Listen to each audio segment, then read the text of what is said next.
যার হয় তার আটে হয়, যার হয় না তার আশিতেও হয় না। কার হয়নি আটে আর কার হয়েছে আশিতে? আটে হয়েছিল ধ্রুব প্রহ্লাদ, এদের হয়েছিল 5 আর 7, কিন্তু হয়নি কার? জন্মন্ধ ধৃতরাষ্ট্রের। এই যে আমাদের দেহটা ধৃতরাষ্ট্র রাষ্ট্রকে ধারণ করে আছে, যারা আমরা জানি যে মহাভারতে কৌরবদের 100 ভাই, কতটা সঠিক নয়। কত ভাই কৌরবেরা? অনেকে বলে 100 ভাই, না, ভুল কথা। একটা তালবের শত, একটা দন্তের শত।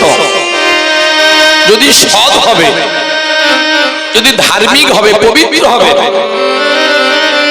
তাহলে কুরুক্ষেত্রের রণাঙ্গনে অকালে প্রাণ কেন যাবে? এখানে যত মা আছেন, মা কিন্তু 2 রকমের। কিছু মা কথা বলছে, গোলমাল করছে, আর কিছু মা শুনছে। আবার মহাভারত বলছে মা 2 রকমের। একটা মা গান্ধারী সুবল নন্দিনী, আর একটা মা কুন্তী ভোজের কন্যা, নাম তার কুন্তী। উনিও মা। একজন সারা জীবন ধরে নিজের 5টা সন্তানকে আঁকতে লাগলেন, আর একজন রাখতে পারলেন না। তাহলে গুরু চরণে, বৈষ্ণব চরণে সন্তানকে এগিয়ে দিতে পারে একমাত্র বাবা বা মা। কোথায় বলছেন যে 101 ভাই আর 1 বোন? কালী প্রসন্ন সিংহের মহাভারত, রাজশেখর বসুর টিকা আপনারা পাবেন। নামগুলো একটু শুনে নেব, হরি বল। আর একটু নামগুলো শুনবো। 101 ভাই এবং 1 বোন। দুর্যোধন, দুঃশাসন, দুঃসহ, দুর্মুখ, বিবিংশতি, বিকর্ণ, জরাসন্ধ, সুলোচন, বিন্দ, অনুবিন্দ, দুর্ধর্ষ, সুবাহু, দুষ্পর্শ, দুর্বর্ষ, দুর্ধর্ষ, দুষ্কর্ম, কর্ণ, চিত্র, উপচিত্র, চিত্রাক্ষ, চারুচিত্র, অঙ্গদ, দুর্মক, দুর্ধর্ষক, বিভৎস, বিকট, সোম, উন্ননাগ, পদ্মনাভ, নন্দ, উপানন্দ, সেনাপতি, সুশের, কুন্দর, মহোদর, চিত্রবাহু, চিত্রকর্মা, সুকর্মা, দুর্বিলোচন, অয়বাহু, মহাবাহু, চিত্রচাপ, কুণ্ডল, সুকুণ্ডল, ভীমবেগ, ভীমবল, বলাকি, ভীমপরাক্রম, উগ্রায়ুধ, ভীমসর, কনকায়ুধ, বীরকর্মা, বীরমুক্ত, বীরহস্তা, সমকীর্তি, অনুযায়ী, জরাসন্ধ, বীরসন্ধ, সত্যসন্ধ, সহস্রবাহু, উগ্রসভা, উগ্রসেন, ক্ষেমমাত্র, সেনানী, অপরাজিতা, পণ্ডিতক, বিশালক্ষ, দুরাবর, আদিত্যকেতু, বহুবাসী, নাগদত্ত, অনুযায়ী, বিরাপি, দিগলোচন, দীর্ঘবাহু, মহাবাহু, বরুরূপ, কনকঙ্গদ, কুণ্ডল, চিত্রাক, যুদুসু, দুঃশলা। ভগবান কৃষ্ণ বললেন, যারা বর্তমান দিনে আমরা এই ভগবানের পিতামাতা শ্রাদ্ধ করতে আমরা খুব একটা যারা আগ্রহী নেই, কিন্তু ভগবান কৃষ্ণ বলেছিলেন যুধিষ্ঠির মহারাজকে, দাদা যুধিষ্ঠির, এই যে 100 ভাই পড়ে আছে, 100 ভাই পড়ে আছে, আমি নির্দেশ দিচ্ছি তোমাকে, ওদের যে একটা ভাই আছে, জন্মন্ধ ধৃতরাষ্ট্রের একটা স্ত্রী ছিল যার নাম অন্না, আর সেই অন্নার গর্ভে একটা সন্তান ছিল যার নাম হলো যুযুৎসু। ওই যুযুৎসু 100 ভাইকে মুখাগ্নি করেছিল মায়েরা। যে বিশ্বরূপ অর্জুনকে দেখেছিলেন ভগবান গোবিন্দ, একটা দেখেছিলেন প্রকট ভাবে, আর একবার 2বার দেখেছিলেন প্রচ্ছন্ন ভাবে বিশ্বরূপ, আর একবার দেখেছিলেন মহামণি দুর্যোধন। যেদিন ভগবান সন্ধি করতে গিয়েছিলেন, যে দুর্যোধন সুযোধন নয়, ভালো নয়, যে অসৎ, হরি বল, সেই দুর্যোধন ভগবানকে প্রহরী দিয়ে বাঁধতে চেষ্টা করেছিল। ওই একদিন দেখেছিল ভগবান দুর্যোধনকে, তখনও তবুও চেতন হয়নি। ভগবান কৃষ্ণকে অর্জুন যেমন কাছ থেকে পেয়েছেন, দুর্যোধনও কাছ থেকে পেয়েছে, কিন্তু ধরতে হবে, চিনতে হবে, জানতে হবে। অভিমানের অহংকারে বসে দুর্যোধন কোনদিন ভগবানকে ভালো চোখে দেখেননি, ভগবানের অস্তিত্বটাকে কোনোদিন স্বীকার করেননি, অহমিকায় সদা সর্বক্ষণ। তাহলে সেই দুর্যোধনের পিতা বৃষ বৃক্ষ যদি লাগানো হয় তার ফলটা কি হবে? তার ফলটাও বিষময় হবে। অনেক চেষ্টা করেছিলেন, যখন জন্মন্ধ ধৃতরাষ্ট্রের সামনে সঞ্জয় বসে বসে লাইভ টেলিকাস্ট হচ্ছে মহাভারতের যুদ্ধের, মায়ের একটু শুনে নেব, গুরুত্বপূর্ণ ঘটনা। ওই জন্য মাখনটা সকাল সকাল তুলতে হয়। যখন সঞ্জয় বলছে, মহারাজ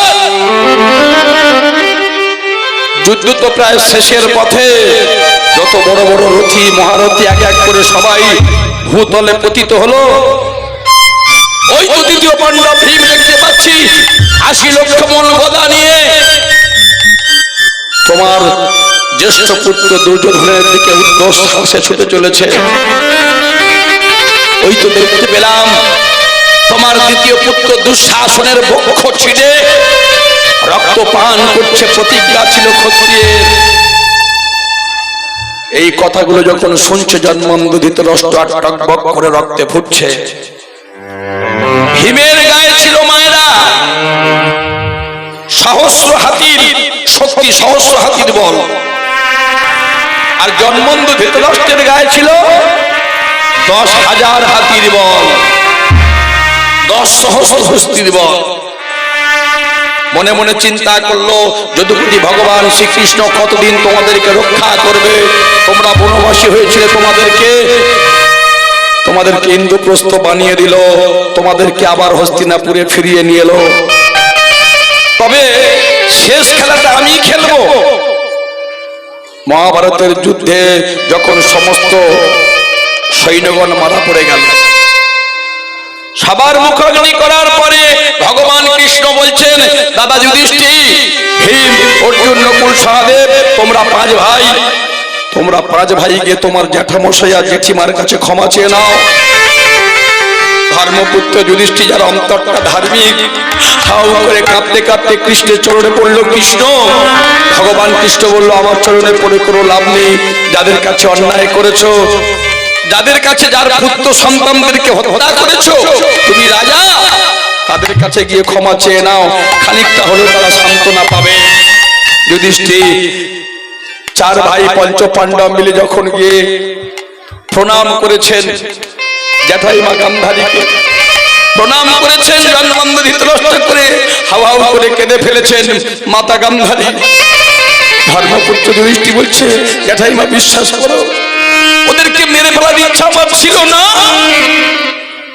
যুদ্ধের যে নীতি আমি চেয়েছিলাম ওদেরকে বাঁচিয়ে রাখতে, কিন্তু দুর্যোধন শেষ পর্যন্ত আমার কথা শোনেনি। অতি কষ্টে হয় আত্মার উন্নতি, একটুখানি অযত্নে হয় আত্মার অবনতি।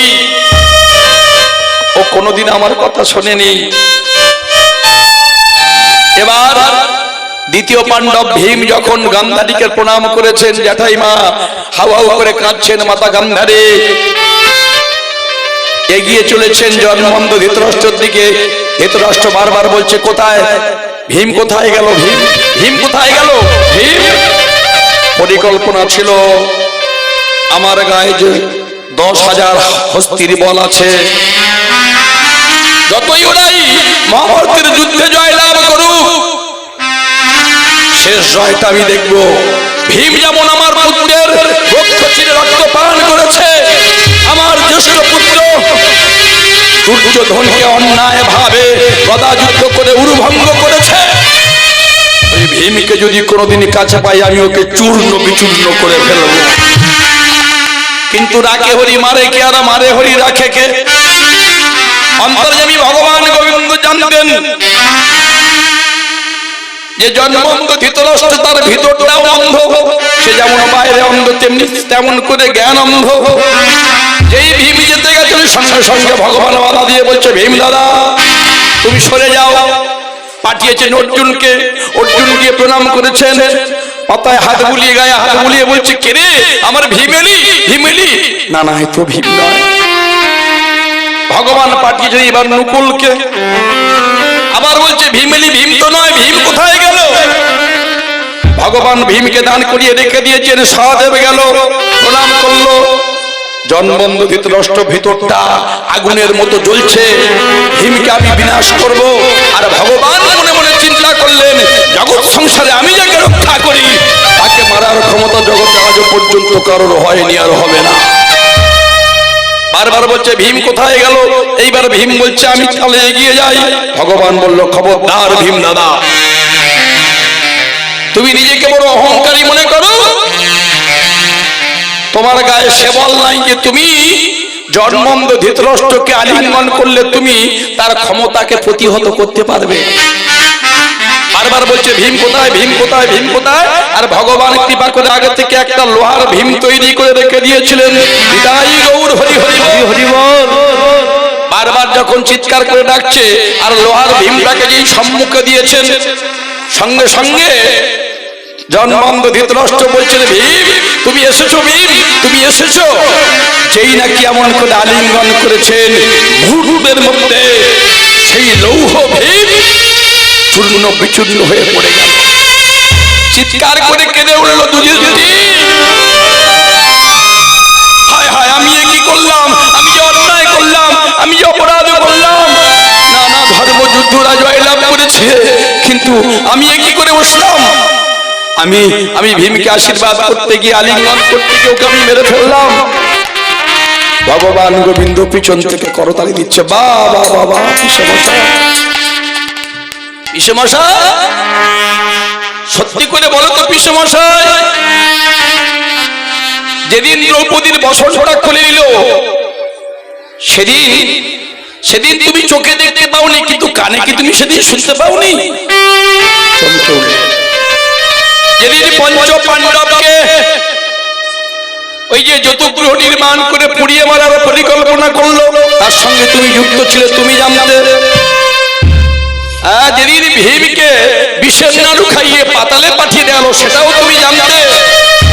তুমি একজন রাজা হয়ে তোমার ভ্রাতুষ্পুত্র পাণ্ডু অকালে যার প্রাণটা চলে গেছে, নিজের সন্তান সমমন করে যাদেরকে রক্ষার দায়িত্ব তোমার হাতে, তুমি ভক্ষক হয়ে প্রত্যেকটা পদে পদে তাদের সর্বনাশের চেষ্টা করছো।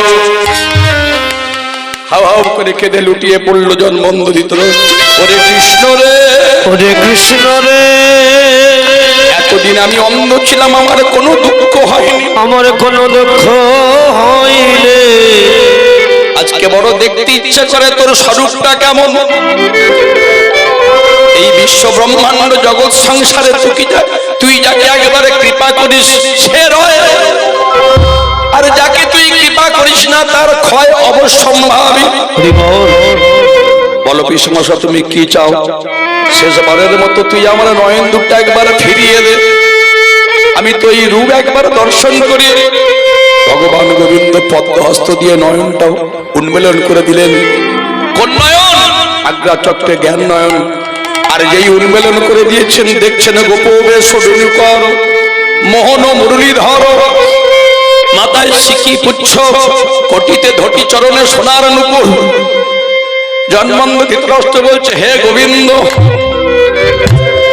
যে নয়ন একবার তোমার এই রূপমাধুরী দর্শন করিলাম, দর্শন করিলাম, সেই নয়ন দিয়ে যেন জগতে আর অন্য কিছু না দেখতে হয়। আবার দেখতে পাচ্ছি না, কি দেখছি? তোমার মুখমণ্ডলে কোটি কোটি তোমার বদন দিয়ে ঘরে প্রবেশ করছে। তুমি সর্বদেবতা, সর্বভূত, সর্বকুল, পৃথিবীর সৃষ্টি স্থিতি লয়ের মালিক তুমি। তুমি ব্রহ্মা, তুমি বিষ্ণু, তুমি মহেশ্বর, তুমি সর্বকারণের কারণম। ভগবান দেখালেন। এইবার জনবন্ধ ধৃতরাষ্ট্র বলছে, যেরূপ আমি একবার দর্শন করেছি, এই দর্শন করে আমার হাতে আনন্দ হয়েছে, আমি জগৎকে বলে বোঝাতে পারবো না। তোর কাছে আর একটা বর চাইব। বলো পিসমশা, কি বর বলো? আমি যেমন অন্ধ ছিলাম, আমায় অন্ধ করে কৃপা করো।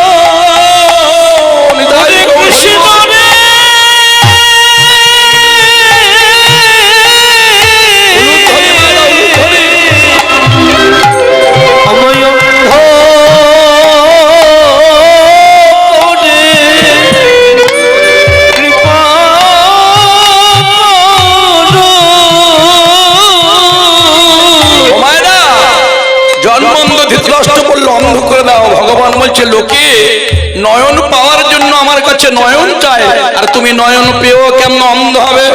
বলল কৃষ্ণ রে, যে নয়ন পেয়েও আমি,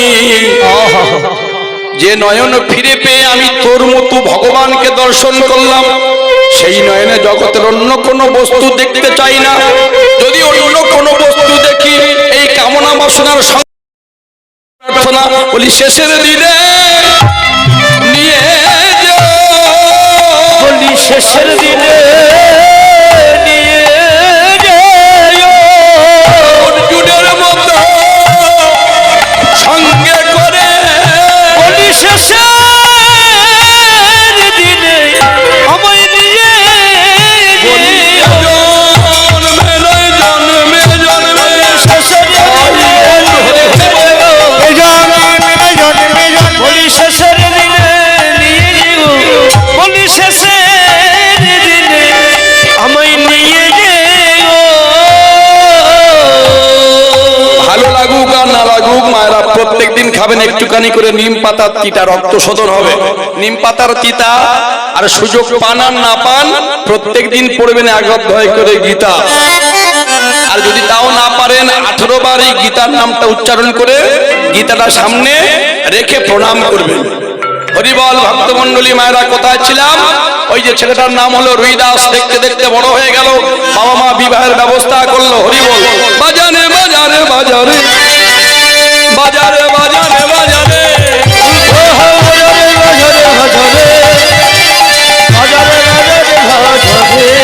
তোরা বাজারে বাজারে বাজারে, তোরা বাজারে বাজারে বাজারে, রুইদাসের হবে বিবাহ, ঢাক ঢোল শোনাই বাজারে বাজারে বাজারে বাজারে।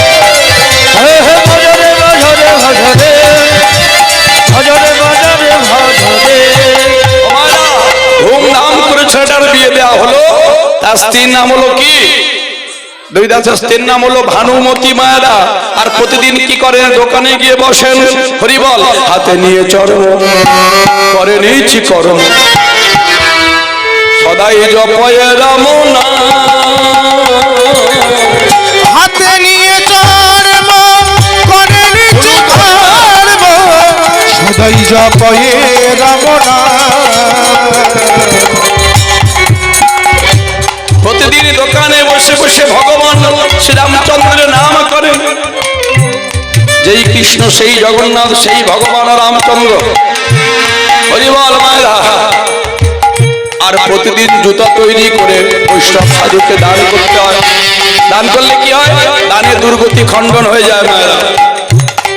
হরিবল। এইবার ভগবান অন্তরে আমি গোবিন্দ আমার চিন্তা করলেন, রুইদাসের মতো এত ভালো ভক্ত দেখি নাই। ও মায়েরা, তাহলে ভক্ত হতে গেলে ভক্তির দরকার। প্রতিদিন দোকানে খুলে বসে আর অগণিত ব্রাহ্মণ বৈষ্ণব আসে। একদিন ভগবান শ্রী নারায়ণ ছদ্মবেশ ধারণ করে এসে উপনীত হয়েছেন। আর এসে বলছেন, ওগো রুইদাস, আমি তোমার জন্য কিছু এনেছি। হরিবল। ভগবান চিন্তা করলেন, ভক্ত আমার জন্য সবকিছু করিতে পারে, আমি ভক্ত বৎসল ভগবানের নাম ধারণ করে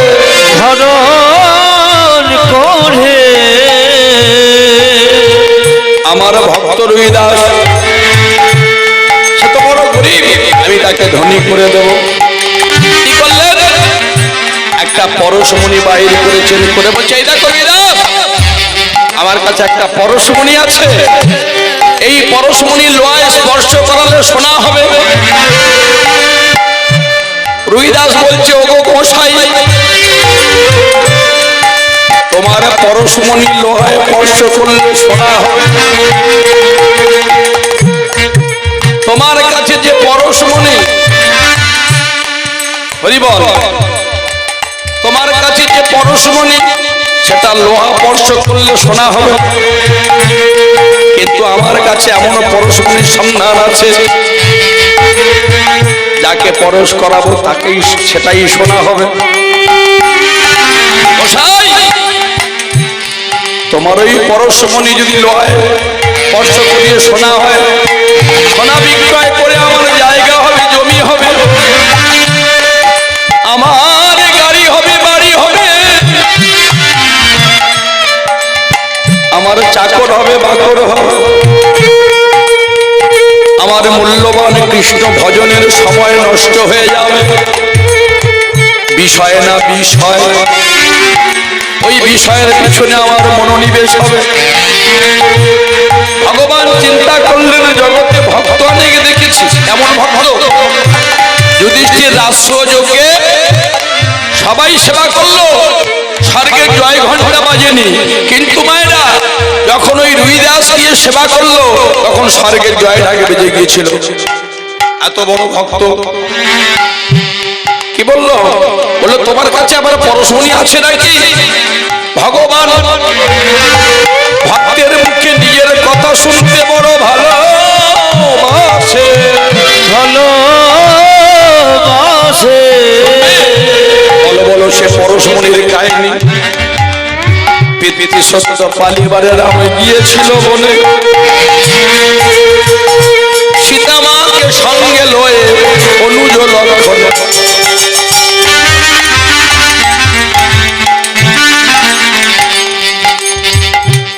তিনজন আসিয়া তারা তুলে দাঁড়া। লক্ষণ ঠাকুর দেখে মাঝি খেয়াবায় ওপার। লক্ষণ ঠাকুর চিৎকার করে দাঁড়িয়েছে, মাঝে ও মাঝে। মাঝি বলে আমি যাব না কেন? ব্রাহ্মণের তার করে দিলাম, তারা কেউ দিল না করি। তারা বলে বেদ পাঠ করে আমরা জগৎ উদ্ধার করে ক্ষত্রিয়দের পার করে দিলাম, তারা কেউ দিল না করি। বলে আমরা যুদ্ধ করে দেখো আমরা দেশ রক্ষা করি। ঐশ্বর্যের পার করলাম, তারা বলে আমাদের লাভ হলে তবে পারে করিয়ে দেবে। না না, আজকে আর খেয়া দেবো না। আরে শোনো শোনো, লক্ষণ ঠাকুর বলে তুমি তারা করি পার করি দাও। মাঝি একদিন মাতৃ জঠর হবে, আমার দাদা রাম তোকে পারাপার করে দিয়েছিল, তবে কেন আজ দেরি করি? ওই কিনারা থেকে নৌকায় দাঁড়িয়ে বলছে যে আমি পার করিয়ে দেব, ভালো কথা, তবে তোমাদের মধ্যে কারোর নাম রাম নয় তো? কেন?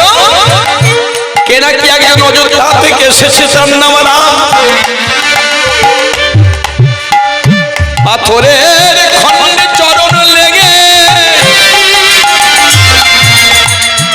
একজন নাকি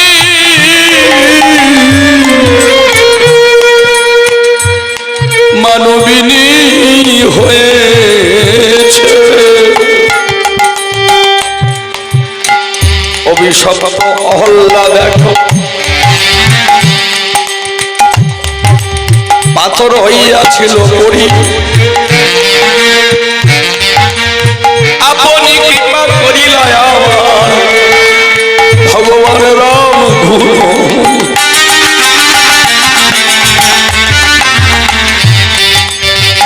বলছে কি গো ঠাকুর, তুমি পরশ পাথর দেখাচ্ছিলে, এমন পরশ পাথর আছে নাকি যে মাটিকেও সোনা করে? যদি কেউ ভক্তি ভরে আমার রামের চরণ।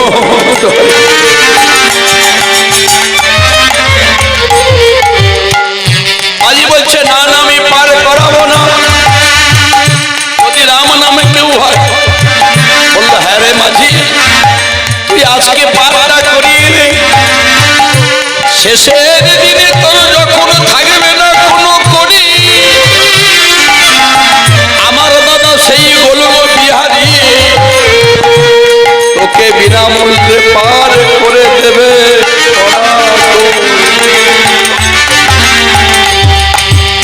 শুধু সময় মতো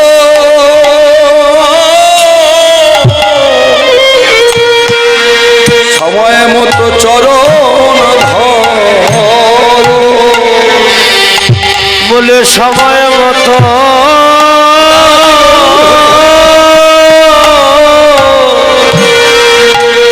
দুটো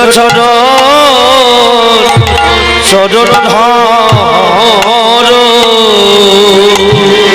ভক্তমন্ডলী, ভক্তিমতী মায়েরা, এইবার মাঝি যখন এসে উপনীত হয়েছেন, মাঝি বলছেন আমি আমার নৌকায় তুলতে পারি, আমার স্ত্রী বলে দিয়েছে আমি সতীনের ঘর করিতে পারিব না। হরি বল।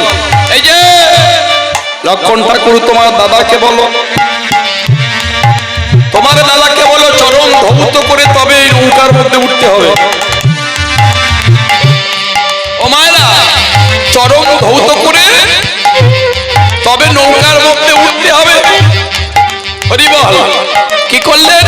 নিজে হাতে মাঝি যখন চরণ ধৌত করলেন, দেখা গেল ভগবানের চরণে কি চন্দ্রোদ্যম কলশং ত্রিকং ধনুশিকং প্রষ্টিকং শঙ্খ চক্র, ভগবানের চরণে 19 খানা চিহ্ন দর্শন করলেন।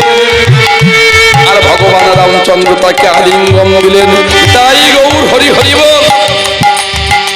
এই কথা বলছিলেন রুইদাস, কাকে বলছিলেন? না, সাক্ষাৎ ভগবান শ্রী বিষ্ণু। আর ভগবান সঙ্গে সঙ্গে সেই ভক্তকে কৃপা করার জন্য কি করলেন?